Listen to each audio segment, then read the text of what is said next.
aad ayaad ugu mahadsantihiin imaanka maadaama waxaan maanta halkan ugu talagalnay inaan isku weydaarsano fikrado kala duwan iyo inaan idiin soo gudbinno macluumaad la xiriira waxbarashada carruurta aminka hore iyo waxaan ku rahdaa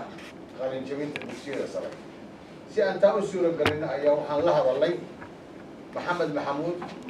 oo aad wada garanaysaan dadka intiisa badan dadkii reer Minnesota ahaa oo isagoo ahaa macallin ka mid ah macallimiinta Soomaaliyeed ee wax ka dhigi jiray dugsiga sare ee Edison High School saddexdii sano u dambeysay sameeyay urur la yiraahdo ururka waalidka Soomaaliyeed ee Mareykanka ee Minnesota ama Somali American Parent Association isaga ayaana barnaamijka intii inooga hadsan inoo daadihinaya ka bacdina waxaan rabnaa wixii fikrada iyo wixii su'aalaha aad idinku qabtaan dadogsoontihiinoo raqba waa ku rageeda haddaan meel isugu nimaadno waxaan rabaa waxyaabo idinka idin dhibayo oo ama qusayn kara iskuulka ama qusayn kara waxbarashada ama qusayn kara idinka laftiina waxyaabahaas waxay ku yimaadaan sanka qori lagama geliyo waalidka oo waxa weeye lama yidhaahdo hebel wax keen laakiin waalidku markuu hadlo ka bacdi ayaa laga yaabaa in la dhaho waxay ku hadleen maxaa ka qabana marka waxaan bilaabi doonaa arrintan kasakow in waalid ahaan aan idinku kaalinta ataan annaguna shaqaale ahaan aan ku dadaalo wax kastoo macluumaada oo jira inaan idinku soo wargelino laakiin waxaad ogaataan nin aamusan hooyadiba qadisay haddaydan ilmaha u hadlin waa loo hadlin maxamed maxamuud saaxiibka انتينا أفصومالك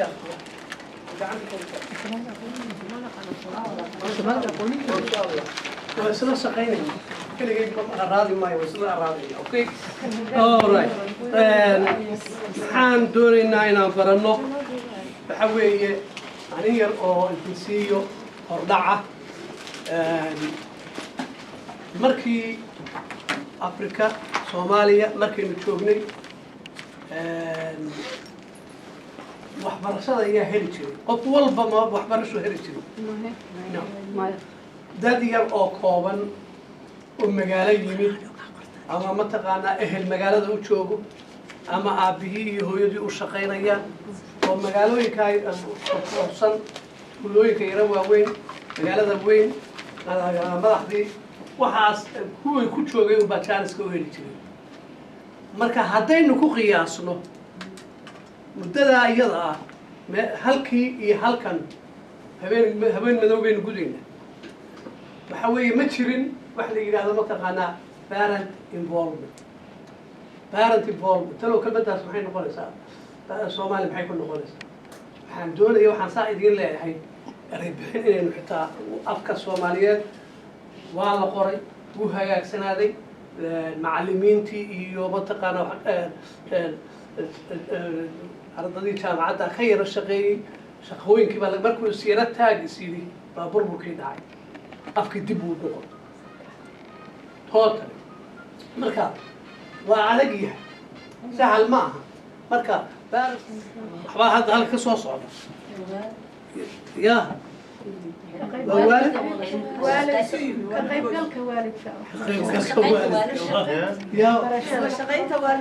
isla shaqaynta waalidka that's great labadaas waa great okay marka maanta waxaynu baranaynaa waalidka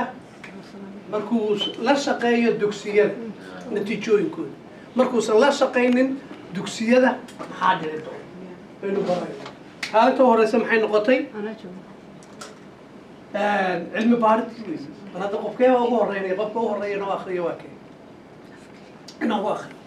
cilmi baaris ayaa tilmaamtay in ka qayb qaadashada qoyska ama waalidku ay si cad wax uga tarto hagaajinta natiijada ardayga maasha allah halkaasaa la marayay hoos binu uga noqon anigu saa uma akhrin karo wax kastoo dhaca hore marka maxay samaynaysaa haddii waalidku uu mataqaanaa ilmaha la shaqeeyo oo dugsiga la shaqeeyo waxa weeye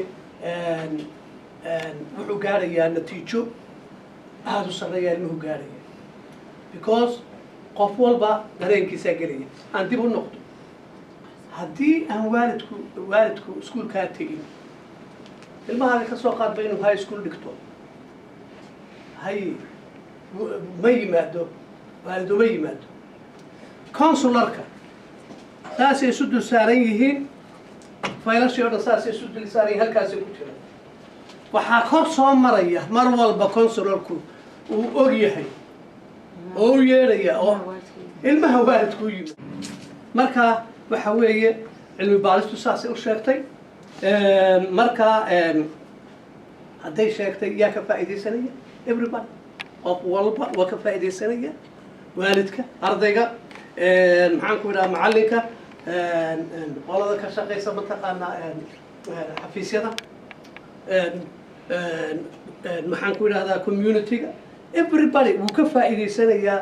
arrinta caynkaasa inoo taalla haddii uu waalidku uu ka shaqeeyo maxay tahay faa'iidooyinkaas maxay yihiin gabadhaas magacaaga muxuu ahaa nasra waa caddaysatay soomaaliga iyo xoog ku leedahay yaa taloo la tartamayo kale sidii nasra yaa u akriyay adiga weeye bal isku day ha dabeecad hubaanti leh ee dhinaca dugsiga gaar sare oo xadiirisan wanaagsan iyo shaqo guri fara badan oo si joogto ah loo soo dhammaystiro heerka qalin jabinta oo gabdha iyo ardayda aada jaamacadaha dugsiga fiican oo waxaa laga faa'iidaysanayaa wax fara badan ilmihii oo helo mataqaana dabeecad wanaagsan oo dugsiga ku joogo dabeecadda dugsiga ku joogo ilmuhu helaya wuxuu ka helayaa oo kale horumar uu gaadho waxbarashadiisii oo kor u qaado buu helaya wuxuu helayaa mataqaanaa isaga oo aan maalinna ka maqnaanin hadda fiiri waxa weeye macallinku siduu mataqaanaa gradeska ku bixiyaan kuu sheegaya sidii markii aan anigu bixin jiray waxaan ku bixin jiray baan idiin sheegaya okay 45 waxaan siin jiray mataqaanaa macallin walbana waa caynka 45 waxaan siin jiray perfect attendance halkaa maxaa isugu tegay taas halkaasaa mataqaanaa soddonka hadan hadduusan ilmuhu uusan imaanin dugsiga waxa weeye dhibaatadiisa ay leedahay sababtoo ah muxuu ilmuhu helaa cunto bilaasha muxuu kaloo helaa bas bilaasha muxuu kaloo helaa macallin bilaasha sila kagama baxa intaa ilaa high schoolka marka haddii intaa uy bilaash tahay maxaa lagaa rabaa inuu ilmuhu yimaado maalin walba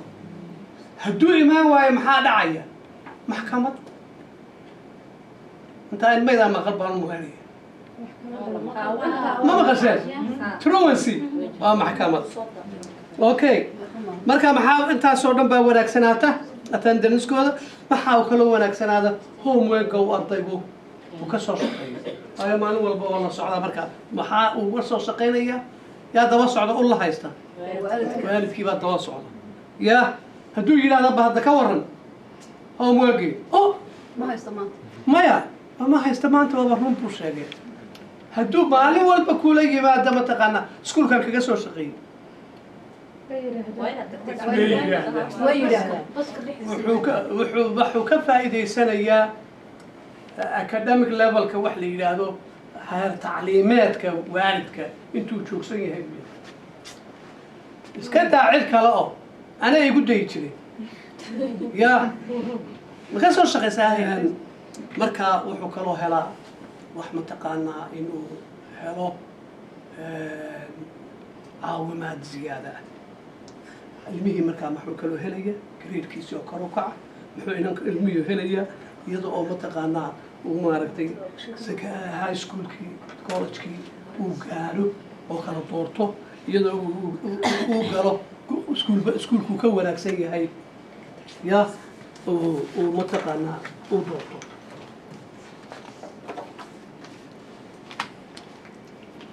faa'iidooyinka waalidku muxuu ka faa'iidaysanaya الخبصة حد مالي ما أخذت آخر سنوي كون وعين أو برنامج waxbarashada u yeeshaan iyo sida dugsigu u shaqeeyo inay bartaan sidii ay ilmahooda ugu caawini lahaayeen waxbarashada kalsooni weyn u helaan siyaabaha oo ugu caawin karaan in carruurtu wax barato barashooyo loo arko hubanti caad ah diiranaanta oo weynaata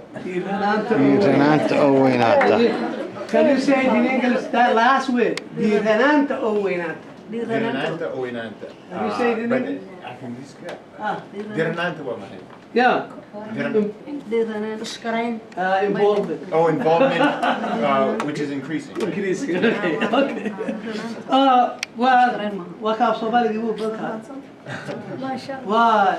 repeat everybody. Maxaa la markaa laga waalidku ka faa'iideysanayay? aqoon dugsiyaadkii oo uu barto maxaa meesha jira waxaan marka aan waalidiinta wax dhigayo waxaan idhaahdaa ilmahaaga ilmo yar oo dhashay weligaa ma qaaday oo intaad saa usoo hortaa guri soo hortaagto waxaad doonaysaa inaad babysitter u dhiigatid qof baa gelaya ma taqaanid qofka aad rabtid inoo dhiibtadna ma taqaanid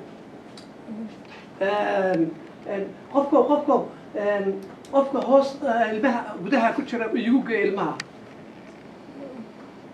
hataa ma tiraahda sahraa le sahra baa ilmaha dhashay ogow ma tiraahda ma tiraahda alala waad tiraahdaa haddaba la tusaya iskuulkii geysid ee aadan aqoon macallinkiisu siduu principalkiisu muxuu yahay ma nin baa ma naag baa maxaa la isku jiraa marka aadan aqoonin mataqaanaa qolka u fadhiista aadan aqoonin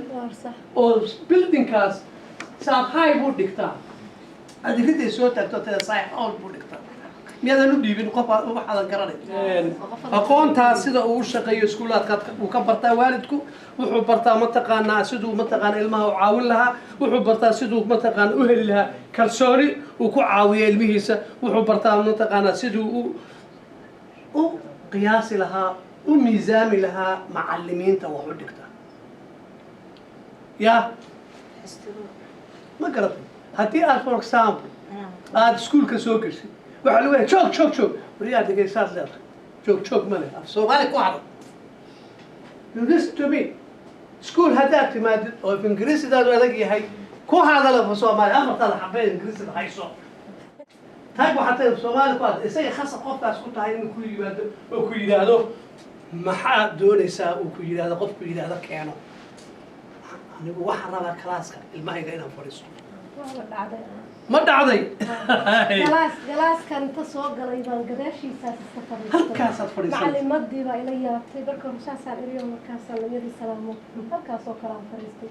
mid idhibayo afrika gaari macallin fu-aad baa ka warqaba waa cabdiraxmaan galaaskii baan iska fadhiistay markaan soo galahayay iima u jeedin cabdiraxmaan anna shanqarta waa yareynayo waxaan rabay inaan fadhiisto galaasku siduu ku yahaan arko waxbarashaa sheegaysaa dhagaha waxbaa ugu jira mid kaloo wixiisa focus garayn uu saaleeyahay galaa macallimadad intii asaga wax ka dhagaysanaysa mooy wax kale ay iyadu leedahay afa ma jirto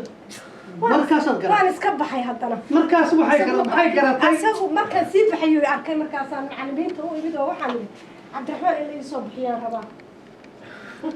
Soomaali ha cabdiraxmaan hala ii soo bixiyaan idhi markaan u tagay uwaas wiil la yidhaahdaa jooga waxaan uwaysow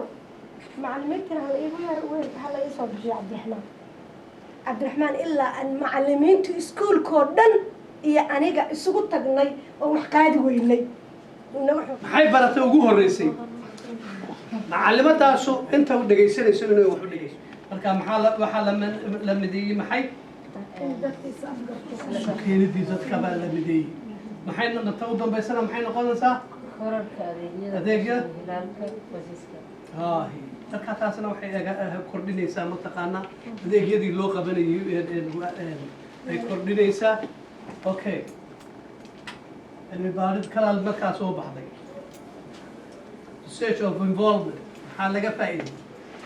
culummadii maxay soo saartay ka qaybgalka qoysaska waalidka ayaa hagaajisan natiijada ardayda inta uu dugsigu dhiganayo inkastoo ka qaybgalka qoysku hagaajinayo natiijada ardayda kala duwanaanta dhaqanka intiga ama dhaqaalaha bulshada qofkoo ka soo jeeda ayaa saameyn ku leh ka qaybgalka waalidka.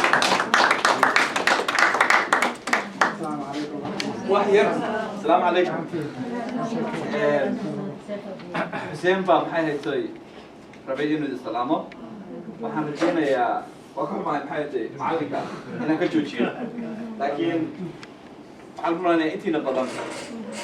أنتي نبغى حسين سبت المقشة. maalinki baan kuleeyahay gawaarida barka kor baan noo shaqeynaysaa ما شاء الله. yaala shaqo aan ما شاء الله. حسين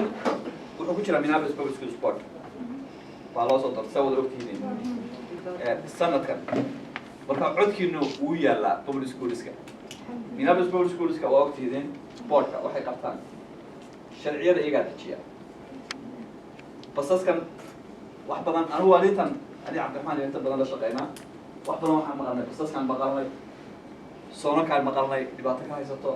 waxaan maqalnay maxay sharciyada maxay discipliinka oo kale in waalidka qaar aysan happy ku ahayn oo kale dadka dejiya waa ninkan xuseen baa ka mid ah waxaan rabaa wuxuu yimid inuu hortayda salaamo shir wuxuu ku degdegayaa marka xuseen baan kusoo dhawaanaya بسم الله الرحمن الرحيم marka ugu horeyso mahad ilaahay baaray midda labaad dhalinyarada ku shaqaysa districtiga Cabdiraxmaan Saciid macalin maxamed waa bakulanteedii hay-adda ugu wado dhammaantiin waa mahadsantihiin midda labaad waa la joogi lahaa maanta marka hore hadda waxaan ka imid iskuul kale oo graduation lahaa siwad wax dhigtay ku jira carruurtiisa wiil aniga siwad ay dhigto ku yitana marka maanta math wax challenge wax la yiraahdo xisaab ayay lahaayeen marka waxay joogaan North High kan waa South High waxay joogaan North High marka waxaan ku yeeray macallimiinta la sii joog waalidka la tagay waxaan ka xumahay inaan asaga ku laabto weeyaan saddex arrimood midda ugu horeysa ku dhammaantiin waa mahadsantihiin runtii midda labaad haddaan oran markaan baxooyo markana feel good so I have to say gabdhaha gaar ahaan waa mahadsantihiin waxaa runtii ay tahay ilaahayna og yahay ragga Soomaalida og yihiin qof kasta hadda og yahay hadduusan idinka ahayn mar hore meel waxaan jooga imaanay barafa laakiin barafka intuu bacaad isu bedelo bacaad baan cuni lahay waa mahadsantihiin waa mahadsantihiin hawsha aad runtii carruurta u qabataan iyo sidaad uga qayb gashaan saad ula socotaan aad baad mahadsantihiin midda labaad ragga oo aniga aan ka tirsanahay iskuma jiraan rag waxaa ku jira runtii oo dantooda raacda carruurtoodan la socda inta aanan raacan waxaan leenahay inta soo raacday soo raaca intaasoo midda marka waxaan rabaa maanta qalin waraaq inaad qaadataan oo aan idiin sheego systemka sida uu shaqeeyo intaan ogahay oo aan waxna uga heli kartaan inaad shan qodob aan ku soo koobo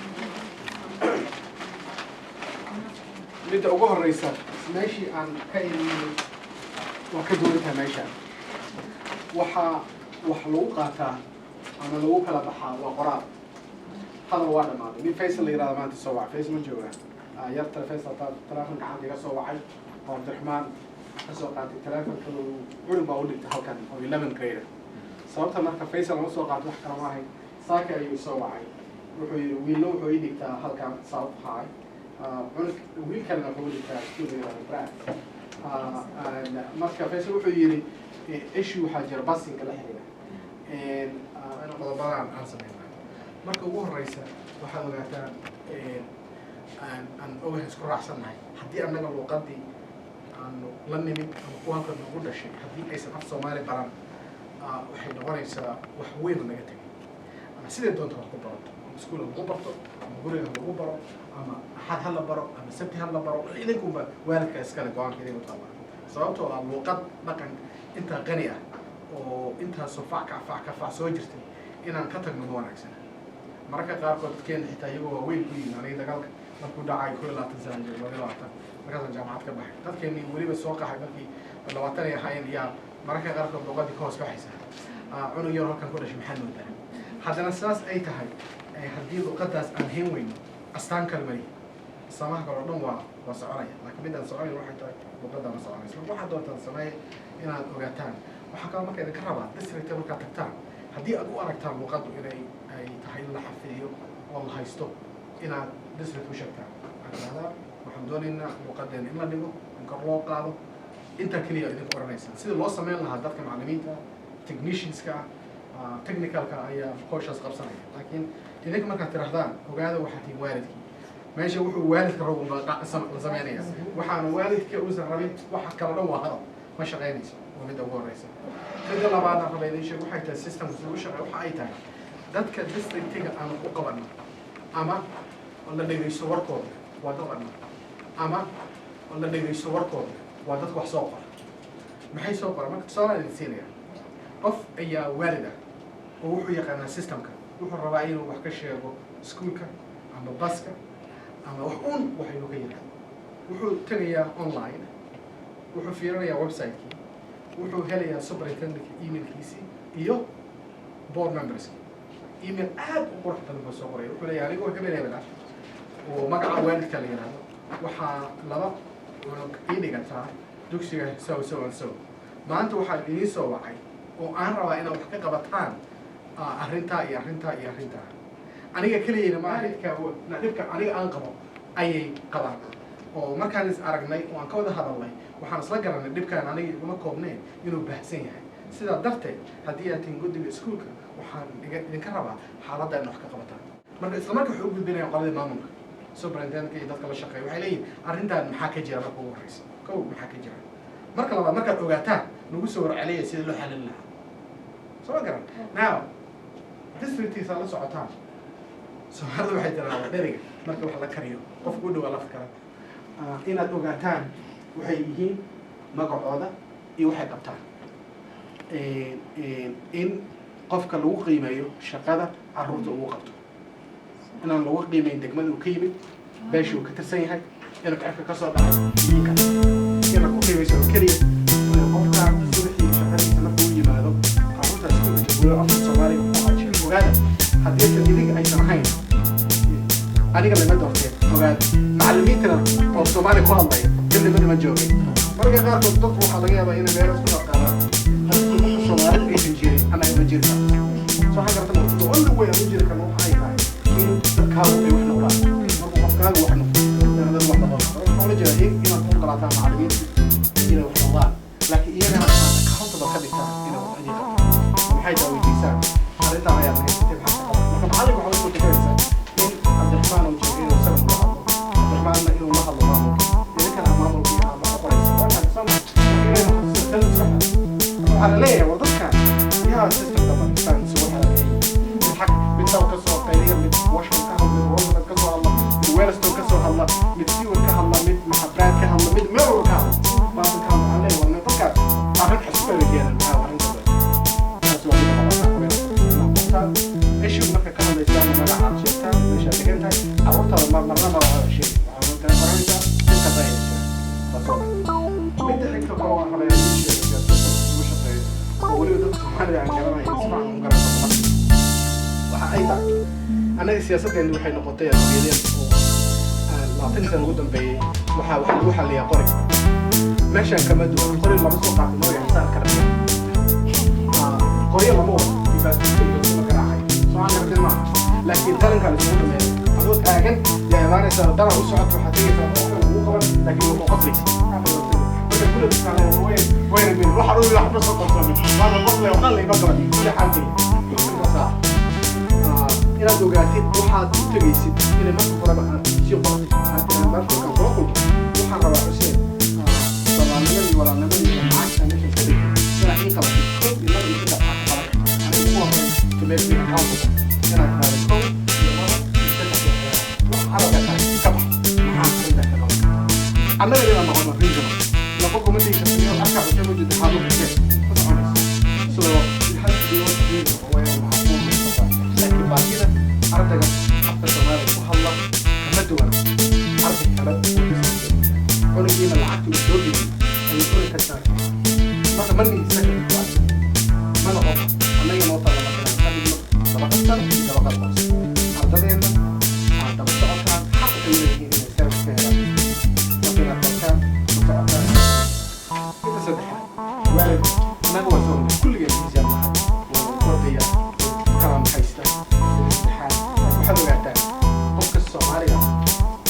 Soomaali ku hadlo meesha oo Mareykan oo reer Minnesota Minneapolis weli gool ku cunuggiisa haddii uusan isaga wax noqon cunugaaga wax noqon waa idin sheegaya waxa weeye dadku haddii ay wax isu noqdaan sida doonaan wax isugu noqdaan ilka abays hoose ka wada xirtaan haddii cunugaaga uu noqdo iskoolka ugu fiican uu soo baxo banaanka uu tago waxaan leeyahay wallahi maxamed cali aad buu wanaagsan maxamed cali marka waxaan ula jeedaa systemkii aan ka nimid wayna ka barno waxa weeyaan magaca soomaalida muhiim aad waxaan muhiim ka dhigaya maaha hadale carruurtaasi ay wax noqdaan college tagaan shaqaystaan annaga wax noqonaan very very important waxaan ogaataa hawsha akhriisaan inay muqadas keliya in wuxuu ka duwan yahay keliya in masaajidka la duway cunug in la dhiso waa muqadas markii la daba socotaan oo ogaataan guriga kale maxaa ula jeedaa isdhexda waalidka inaad qodataan sabab weyn qotaa ka qodan sabab maxay dadka wada dhigay inaad carruurta aad waxa ay ku hadlayaan aad ogaataan for example aniga waxaan ahay shalay kalajir waa laga weyn kalajir iyo hadda systemka iyaga ay ku jiraan aniga midkii aan kusoo qabaa waa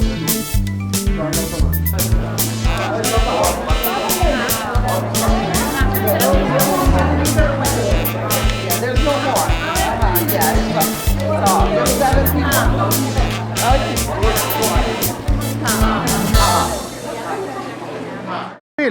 waxaad ii sheegtaa waxaad maanta meesha ka soo doontay aad baan u jeclaaday barnaamijka muxuu ku saabsanaa barnaamijka aad u timid waxbarashada iyo dugsi sare iyo iftiimka waalidka okay haddii aad la hadlayso waalidka Soomaaliyeed maxaad ku oran lahayd just sida del waynaad la hadashan arurtina so caawini arurtina waayo way ku guulaysan doonaan haddaad gargaartaan carruurtiina sax haddaad gargaartaan carruurtiina waxbarashada way ka guulaysanayaan ugu dambaynta shirarka noocan oo kale ee Soomaalida ee waxbarashada la xiriira haddii aan ku caasino waxaan qaybgalay shirka Soomaalida waalidiinta waxaan akhriyay hal warqad PowerPoint presentation af Soomaali inaan noqdo gargaaraha bulshada oo ka shaqeeyo dugsi sare waxaan rabaa inaan gargaaro ardayda Soomaaliyeed ما شاء الله هذه يا دوما سنت سؤال مين حاول يدينيسا ما دام انت اللي يراوي هي سمعي كراين وردده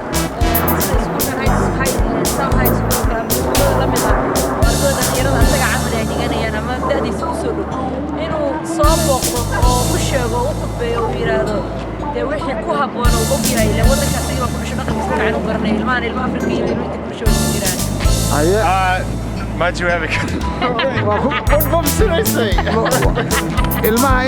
ilmaha dhalinyarada oo dugsiga sare dhigta inaad caawinto la hadasho afku suu muhiim u yahay gaar ahaan Soomaaliga ma laga yaabaa hadday suurtagelayso waad maqlaysaa inuu su'aashi ka jawaabay iskuulada u sheeg ardada waxaa ku habboon iyo luuqadooda iyo dhaqankooda iyo inuu macnaha ay ku dadaalaan oo adkeeyaan caawinayana aad u sheegto luuqada kale si adiga hadda oo kugu fududaatay luuqada u dhalatay luuqad kala barato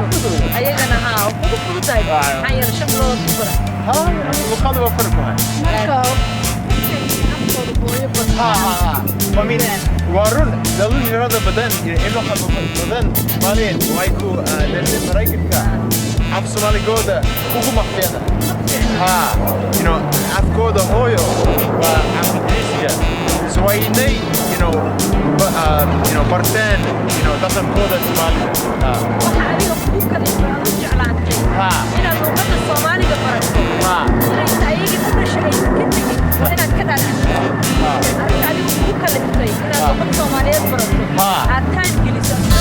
ما أنت قاعد عشان نسيبك